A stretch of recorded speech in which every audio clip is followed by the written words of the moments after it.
Hi guys, today I'm bringing you a phenomenal guest, Shay Rowbottom. We're going to talk about LinkedIn, we're going to talk about thought leadership, we're going to talk about women in business. Shay, phenomenal to have you on the show. Thank you, Ashley. It's an honor to be here. Shay, you are such an inspiration, motivation. You are a marketer, you are a video creator, you are a LinkedIn personality, I would say, and really a person that inspires me in so many ways. Because as a marketer, you understand that the best marketing is teaching. And you share your tips about LinkedIn content creation selflessly. I really would like to understand, how have you arrived at this idea? And how do you manage, because so many people are basically pulling back. They don't want to share stuff. They don't really want to be selfless. How did you arrive at this place? Yes, great question. I've had a beautiful journey, actually. When I was a little girl, I always wanted to be famous. I always wanted to be a singer, a performer. It's a very common dream for little girls. But for me, I really took it into my adult life. When I was 18, I started making music. I started, performing a lot, but I didn't know anything about business. I didn't know anything about marketing. I was very naive back then. I had just dropped out of college. I was just lost and didn't really know what I was doing with my life. But I stumbled across an opportunity to edit videos for a large blog on Facebook. The page had about 3 million followers at the time. And I knew that this blog owner was making a lot of money. And I, as a starving artist, was not making money. And I knew I needed to pivot. It was hard. I had to put my ego down, but I was like, you know what? Let's just try something else. So I learned how to edit videos, and I knew that anyone in what year would this have been, like 2015, with a video camera in their hand was starting to get paid pretty well. Like, there's no reason you should be broke if you know how to use a video camera in today's age. So I jumped at the opportunity to do his video content for him, and just really humbled myself. Ended up learning so much from him and these other blog owners on Facebook. I eventually scaled that company from a 2-person operation in my bedroom to over 30 in-house employees. Wow. I brought on partners, investors. And we were a video licensing agency. That's what I did. We curated the web for viral stories, trending clips, licensed them, and re-edited them, rebranded them, and resold them to some of the top performing blogs on Facebook. So I actually did that for years. I was fairly introverted at that time in my life. I had given up the music. I was not making my own content, but the beautiful thing in it was I became such a good student of content. I was studying all of these other creators. I was really passionate about getting the best videos possible for my clients, for the blog owners, and every time we went viral for someone, it was a win. I amassed so much data. In my peak, I was doing over 1 billion views on Facebook.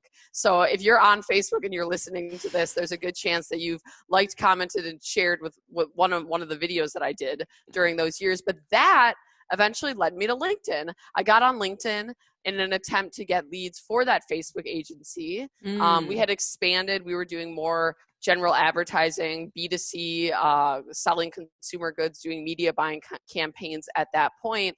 And when I got on LinkedIn and started making video content to just see what was out there, I was not really big on LinkedIn. I thought it was a job platform, like we said before. CV. Yeah, exactly. Like a resume platform. I thought it was just for recruiters. And I found it was really not the case at all. I started making videos, and my reach pretty much immediately was very impactful. Within 2 months of creating content consistently on my personal LinkedIn, I had generated over 6 figures in revenue for that Facebook agency. Yes. So that's when the light bulbs went off for me, and I realized, oh my goodness, there's a huge opportunity on LinkedIn that people aren't taking advantage of, specifically with video content, because there are people creating and posting there, but not a lot of people doing videos still. And I was very fortunate to have that video marketing experience on Facebook all those years. So I essentially took everything I learned in the video licensing world and applied it to LinkedIn. And just really had a lot of success because there's not a lot of competition there, and decided to eventually sell my shares in that Facebook company, the first company, so that I could pivot to LinkedIn completely to teach other business owners on LinkedIn how they can have the same success I've had through organic video content and attracting their target market closing more This deals. is so absolutely beautiful, because I know that you have more than 200,000 people watching you on LinkedIn, and all of Yes, that and comes from I did that in less than 2 years, because I started in less May. than 2 years. Yeah, I did it. I started May of 2018, so it's been less So than for 2 those years. guys that are sitting there and saying, yeah, of course it was easy 10 years ago. Yeah, You can do it in 10 years, in 2 years, in right? 2 years. Yep. Mm-hmm. How much content and what do you talk about? Yeah, because I know that you're giving out very meaningful tips, but tell us what is, I know that you've got this number one, biggest rule, biggest secret of what content really needs to be all about. And I know that a lot of people sitting there and they say, yeah, video, you know, I put my face out there, and also I don't know what to talk about, and I don't know whether I add value. So how have you packed all of your experience previously and actually implemented it on LinkedIn? Yeah, that's a great question. You know, I do understand the hesitation for many people to get on video. It can be really scary for the average person. I think they say that like the number one fear above death is like public speaking. And video never is the new public speaking, right? right? Exactly. It is the new public speaking, and you can reach more people on the internet, right? But for myself, I'm very naturally blessed and talented that I've never had that. You know, I mean, I still get nervous sometimes. I'm human, but you know, I've always been a performer. I've always been a natural on camera. So I will say that that piece of it for me personally was easy to get past. But that's also something that I do help my clients with, coach people to get on camera. It does get easier. No one wants to do that first video, but once you jump off the cliff, it does get easier. And then, you know, I always say, whatever you know in your industry, whatever you've picked up over the years that could make your target market's lives easier, make it in a piece of video content. You know, just start giving away some free tips, some free value, whatever you're comfortable with. You know, not everyone needs to go all or nothing. So a lot of people think, oh, in order to start video on LinkedIn, I need this whole elaborate setup. I need to be doing a post every single day. I need a professional camera. It's like, just start, you know, don't overthink it. Don't be a perfectionist. I was certainly not a perfectionist. If you scroll back 2 years in the beginning, I was just like winging it. I was shooting video, like selfie videos like this. They weren't even really edited, you know, but I was consistent. And that's the key. So if you can only commit, if you only feel comfortable committing to 2 videos a week right now, just to start, that's fine. Just commit to 2. Because I, in my experience coaching, have found that people overcommit. They basically overcomplicate the process, which actually just makes it very hard to sustain. You know, if you make this elaborate setup and you need a videographer, you need to do 7 posts a week, you're actually just making it very likely that one week you'll get burnt out and you'll just quit. You don't want that, you know, so just start with what you have now. And always, when you do create your videos, think in the mind frame, what do I know that could make my target market's lives easier? Don't pitch, you know, seriously, just give. It comes right back. When we give to the universe, we are communicating that we are also open for receiving.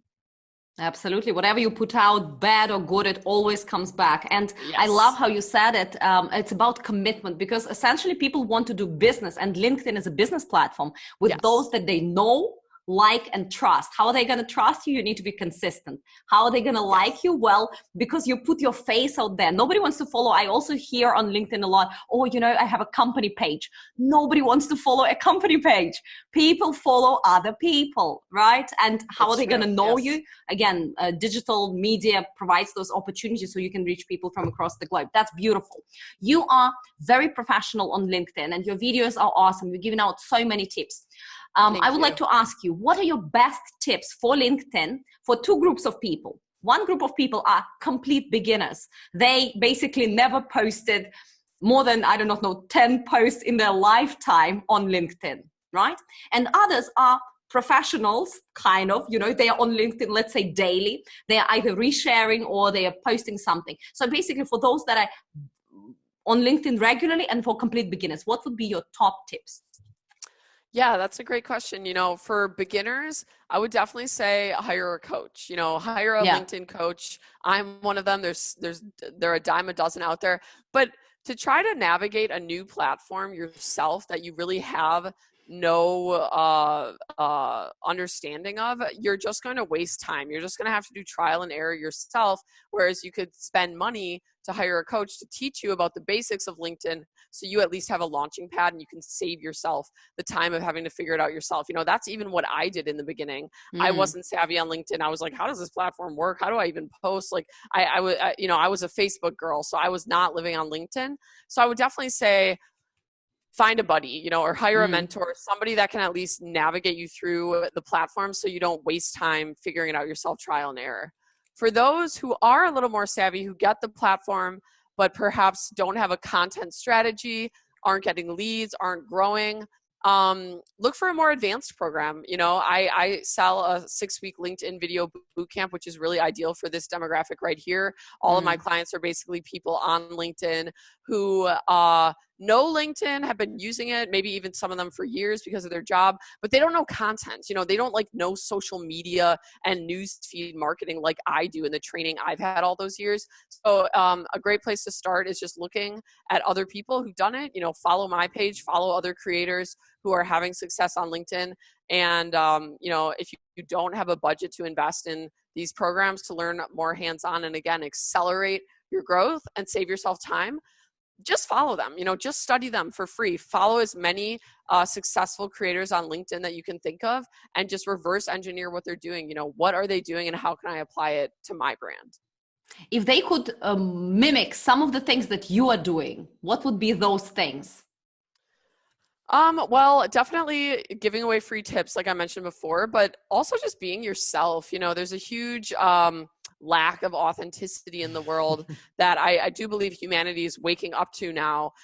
People are often afraid to be their true selves. They're living for other people. They're afraid, you know, what are my friends going to think? What, especially on LinkedIn, what's my boss going to think? And I understand that it is a professional platform. You don't want to go too hard if you're not comfortable being so vulnerable and open.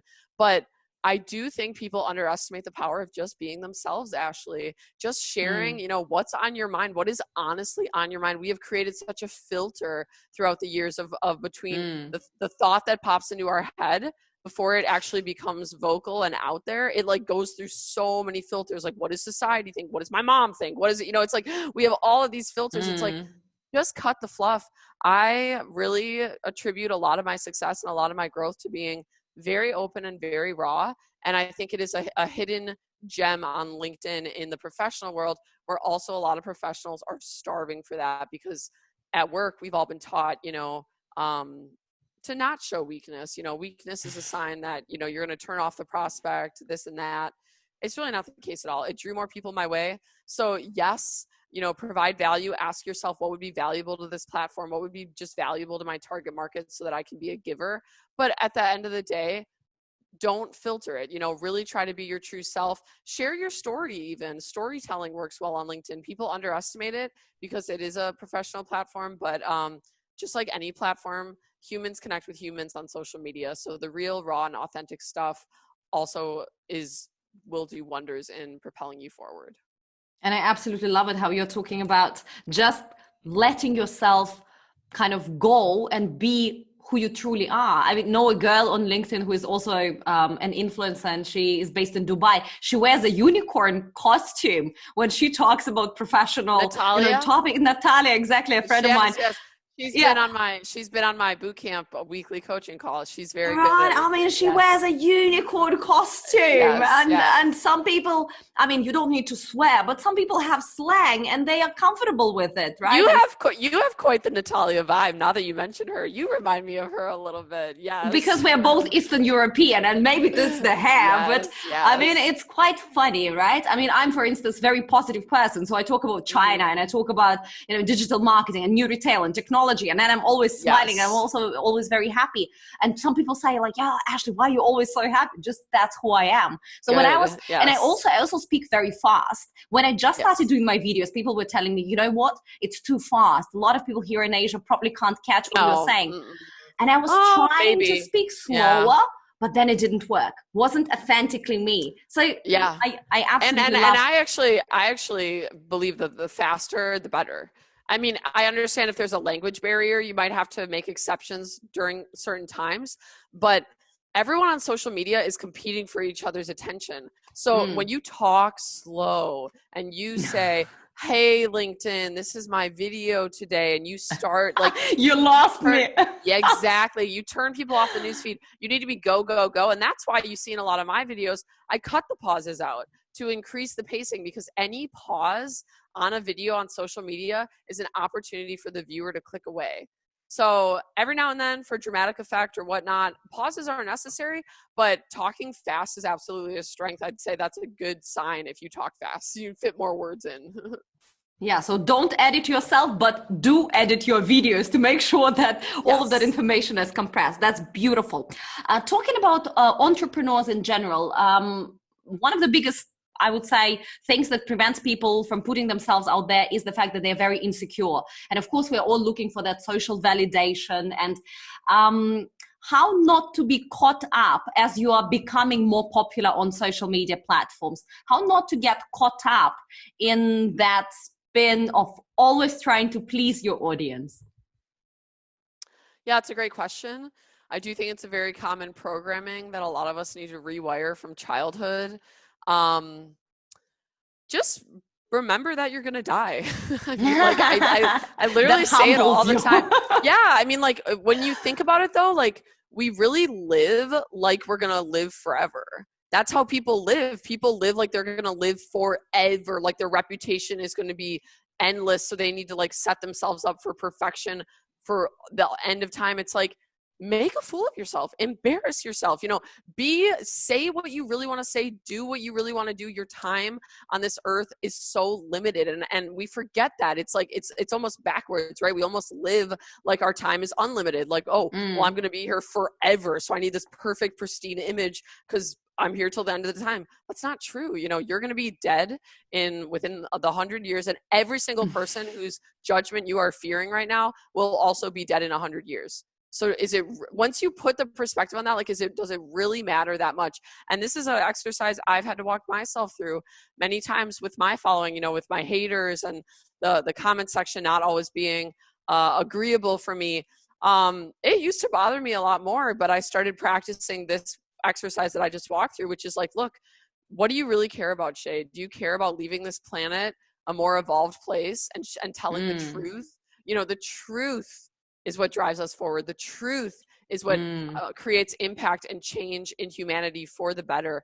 Keeping up with this facade and keeping up with the Joneses and just trying to please everyone and fit in, it doesn't get us anywhere. It won't ever make you stand out. It won't ever make you significant, So depending on what your goals are, if you really came to this earth and came into your industry and you're passionate about what you do and you really say to yourself, I want to make a difference, you've got to let go of that filter, and you've got to remember that your time here is limited. Embarrass yourself. It's not the end of the world. We're all like so shame driven, like we feel so ashamed of so many things. We got to cut the shame in our culture. We got to pour love into everything that we shame in people and in others. The more you shame others, the more you're probably really hard on yourself. So be mindful of how much you criticize others. If you're constantly out on the platform being like, oh, this girl, she thinks she knows about LinkedIn. Oh, this girl, she's just getting views because she's blonde. We all know those people. We all know them, right? Because they are a traveling bunch. Yeah. And it's typically a sign that they don't like themselves. That's what it is. The more you learn how to care for yourself, turn the love in on yourself, the less you see flaws in other people, and you start to just be a lot more loving and accepting. And I believe the more you heal and the more you become evolved as a person and aren't operating and driving from insecurity like most people on the planet are, the more you also see things objectively. You're less reactive. You can discern. You're more liberated as well. Yeah, you're just liberated from all that. Yes, liberated. But that's a lot of feedback I get. People are like, oh, you're so like pragmatic. I love how you see all sides of things. Like, you're very objective. That was not always the case. Before I did a lot of my personal development work and my healing, I was very reactive, and I could be very judgmental about people or opinionated. And if you didn't agree with my opinion, it was like I shut you off. The more I just healed myself, the more I haters in the comments don't really bother me. In fact, people who disagree with me in the comments, I look at seriously. Oh, what do they have to teach me right now? Do they have a perspective that I don't have? I'm going to actually listen and be open to this. So that's why I say the more you work on yourself, the more you can discern what's false and what's real in reality. And it's not ever going to happen outside of you. You know, it's going to happen from going within and doing the work on yourself. So it can be painful to face ourselves and face our shame and whatever is holding us back, whatever we maybe feel still embarrassed about or not worthy for because of something we did in our past. Like, we punish ourselves. You know, getting past that is going to do wonders for your content strategy on any social media platform. You went through your self-development journey for sure, and you can see the results in real life. You can see the results in your business. Switching gears a little bit and talking about women. Do you believe, and I already know that you do, that there is a lot of masculine energy in the world, especially in the world of business right now? And women are sometimes, because of their circumstances or cultures, and sometimes also due to their own internal limitations, are not putting themselves out there either into business, into certain positions, into thought leadership, etc. How have you arrive at a place where you can be successful in business, where you can be successful thought leader and still stay in your feminine energy? Oh, I love this question, Ashley. Well, it's been a long journey for me because I was not feminine for years.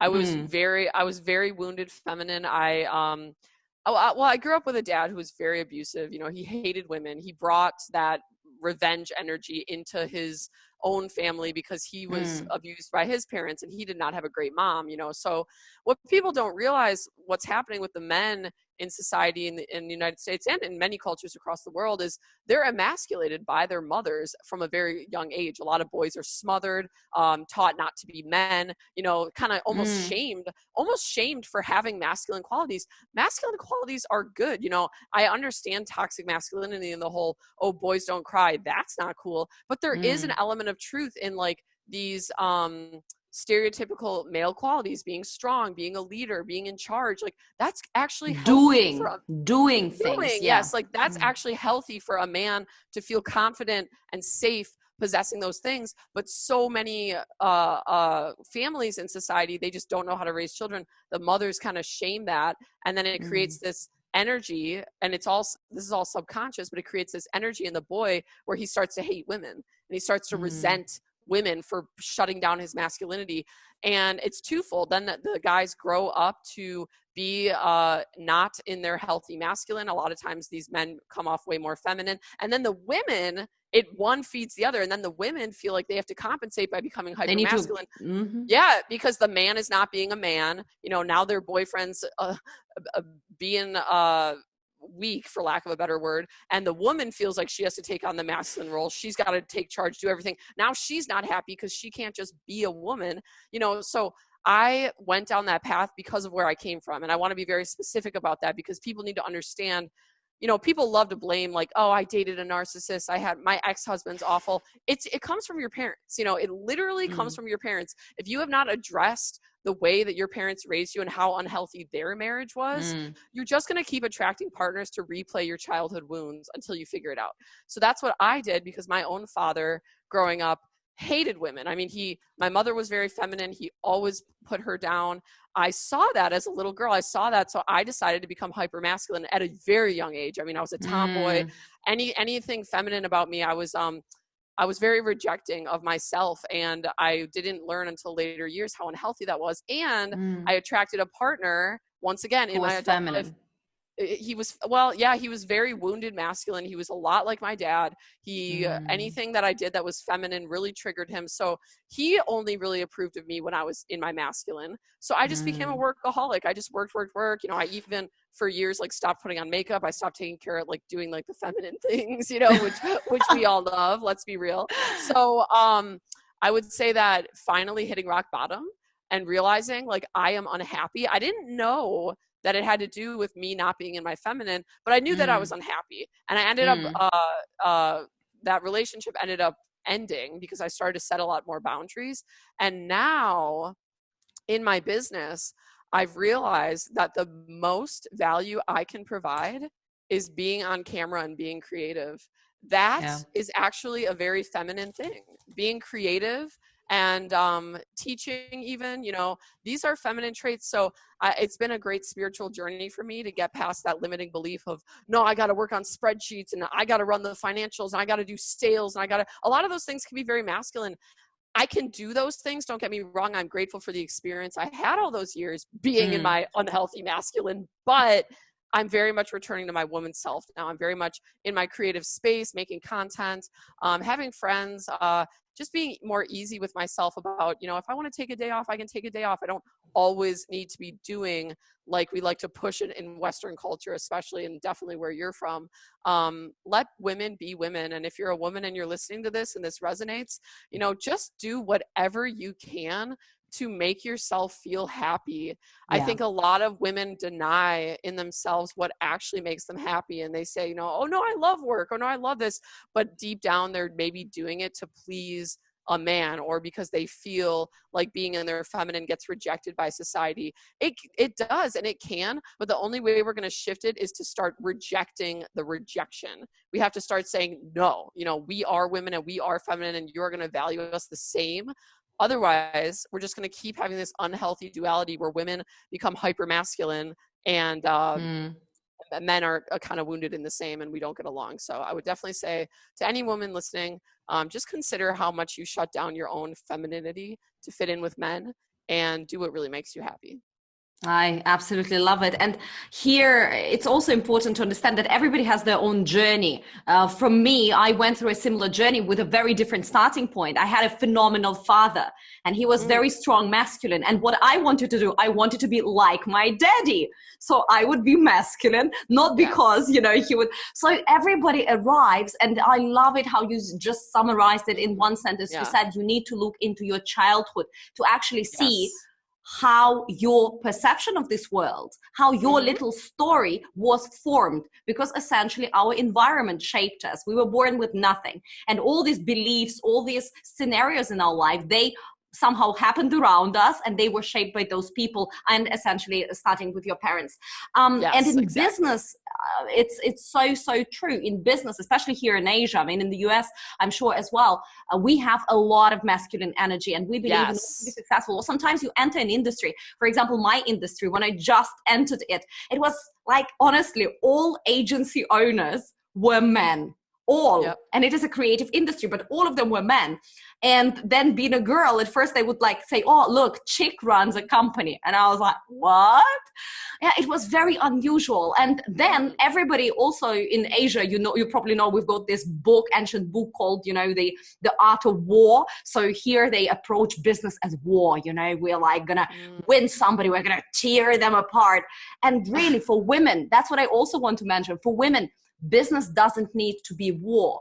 We can play all together. We can make the pie bigger. We can all have fun. Would you say, do you also have similar experience that you don't need to go to war when you are in business as a woman? This is why the world is so dysfunctional, because it's all masculine energy, which is all compete, war, it's a competition. Women are much more peaceful. Women are much more collaborative, but because we've denied femininity in pretty much many cultures across the world, that's why we have such a dysfunctional world, because we're not allowing the women to step up as leaders and teach people about peace, about unity, about cooperation, not competition, collaboration. You know, I really do think that people are starting to realize, like, okay, there's a problem with way too much masculine energy running the planet, basically.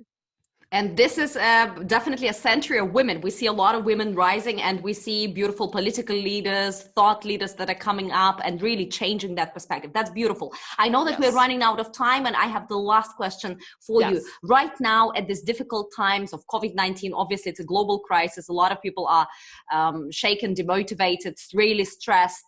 What would be your top 3 tips to keep yourself, you know, in the positive, productive, creative mind, to truly be a leader, to be a better leader for your team, for yourself, and for your industry? Yes, absolutely. Well, number 1 tip, I'm going to say, take care of your health. You know, right now more than ever, get some vitamin C in you, stop drinking alcohol, protect yourself, social distancing and all that. Just do whatever you can to really respect your body. You know, what can you do? I actually just finished a cleanse. I figured, you know, perfect time to flush my body, cleanse it all out. So I would say health is number one. You know, exercise if you can. I know a lot of the gyms are closed. Do some workouts at home if you're able to. Anything you can do to boost the immune system. Do not live in fear. That's the final piece for tip number one is, you know, don't live in fear, because fear weakens the immune system. You know, I'm doing what I can to stay healthy, but I'm also not living in fear. If I go out and someone walks past me and they don't have a mask, I'm within 6 feet, you know, I'm not like living in fear of this virus. I think fear is in many ways the real virus. And I've talked about that on my page. So just keep the vibrations high. You know, quantum physics has proved that our mood affects our physical health. So the more that you can stay elevated and high vibration and positive through all of this, the more that will also boost your immune system and protect you from the virus as well, protect you and your loved ones. Tip number 2 is take this as an opportunity to reevaluate your life and your entire professional world. You know, for a lot of people, it has been a tough hit. For some industries, it's been good. I know for mine, I'm getting more business because everything's moving digital. But if you're someone who's affected negatively by it, consider, you know, what is the universe trying to teach you here? You know, don't be a victim. Say, okay, I know from the millions of stories and books across the world that hardships allow us to grow. You know, this is how us as humans evolve and learn. We go through tough times. So just be with that. Try not to be frustrated. Try not to wake up every day like, oh, this is so awful. I just wish this would end. Like, just be in it. Just be with the frustrations. Just observe yourself. How do you feel right now? What's really the underlying frustration aside from you can't do your job? And it's a really great opportunity for you to pivot, you know, maybe start a new business. Maybe you come to terms with the fact that the people you're living with, you don't even really want to be with. Maybe the relationship you're in is not ideal. You know, this is actually a beautiful time for everyone to be so introspective about what they're doing with their life and how they can propel themselves forward going into this next decade with their business and plan and prepare for pandemics like this. The third tip would be I'm going to say prayer, you know, and for those of you who aren't religious, sometimes I turn people off when I say God. I am not religious, just to be clear. I do believe in God, and I have a relationship to God, creator, spirit, whatever you want to call it, source. But sometimes people get turned off when I say God. So if you're one of those people, just know I'm talking about the laws of the universe. Yes, yeah. I'm talking about the laws of the universe. You know, we are all connected. We are all so deeply connected, and we have been taught for so long that we are separate. You know, that this person over here isn't attached to this person over here. This woman in China has no connectivity to me here.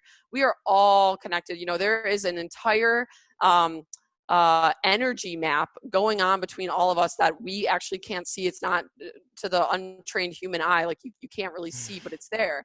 So when I say pray, I mean, go inward, you know, look for your own answers, turn off the news, meditate during this time. And all of these things are just a way to connect with your soul, with your spirit. You know, why did you come to this planet? Why are we here? What is this virus trying to teach us? What's the purpose?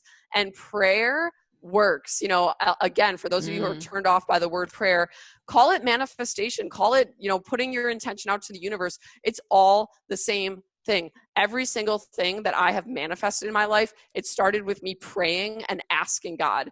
Practice gratitude for what you already have and manifest more of it. You know, the more I focus on how grateful I am for the revenue that my business has generated, the more I generate more revenue. If I focus on, oh, I haven't hit my targets this month, and oh, I can't believe I'm not making enough money. It's like you manifest more of that. So this is all connected. And again, I'm very spiritual. I'm not religious, but this is all connected to prayer and to God and creator and source, which I believe has also been very misplaced in a lot of cultures. We've been taught God is separate from us, that we don't have the power of God within us. We do. You know, I have seen miracles. I have seen women with stage 4 ovarian cancer cure it just from asking creator and asking God and meditating the disease out of them. Like, these are real things that humanity is starting to remember in ourselves. We're starting to return to realizing, wait a minute, like, we live in such like a tech driven world where everything is outside of you. Everything's kind of surfacey. It's time to go inward. So my third tip to wrap up would be connect with God, you know, reconnect with spirit, have a relationship to the universe, start asking for what you deserve. You are worthy. And the more you put it out there, the more it's going to come right back. This is so beautiful. And I love it how you're saying, literally look inward and ask yourself better questions. I love it. You repeated it a few times. Ask yourself, why was this crisis given to me? Not Yes. just to the world, but why was this crisis given to me? Is it the time for me to Yes. reflect on my work, on my relationships, on the way I do something? Is it an opportunity? And how is it an opportunity? And if you ask yourself a good question, you're going to get a great answer. All the answers Yes. are within us. They are within this kind of shared oneness. Some people believe in this oneness. Some people call oneness. it whatever other names, right? God, etc., universe. But it is there. If you don't believe in all that, just ask yourself better questions, and all the answers are within this larger you. Shay, thank you so much. You brought again so much value, both for leaders, for people on LinkedIn, for content creators, and of course for women leaders that are right now also awakening to this whole new feminine energy, going into business and actually making money fun and the world a better place. Thank you so very much. I hope that the US is going to recover from this COVID soonest. We in Asia are already seeing the end of the tunnel and the light at the end of the tunnel. Oh, that's so good. I'm so happy for you. Thank you so much, Ashley. Yes, it's been an honor. And I, again, also really look forward to the feminine, the healthy feminine energy resurfacing on Earth again. And that actually ties into my last point. You know, that's feminine energy, you know, reconnecting with the Earth, being grounded. Let's let the men go out there and do all the work. Let's reground over here. No, I'm just kidding. But thank you so much. It's been an honor talking to you, and all the best with your business and with your success on LinkedIn as well. Thank you so much. And guys, stay tuned for more experts to come.